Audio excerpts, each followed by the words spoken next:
Commandment 6, burping is must.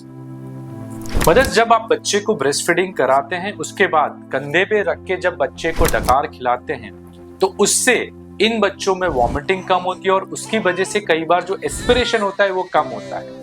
तो ये करना ही चाहिए। कई बार ऐसा होता है कि आपने बच्चे को ब्रेस्ट फीडिंग कराया है और कंधे पे रखा है, फिर भी वो डकार नहीं खाता या बर्प नहीं लेता, तो ये भी एक नॉर्मल चीज है। पर आपको 10 से 15 मिनट कर बच्चे को कंधे पे रख के बर्पिंग कराना है।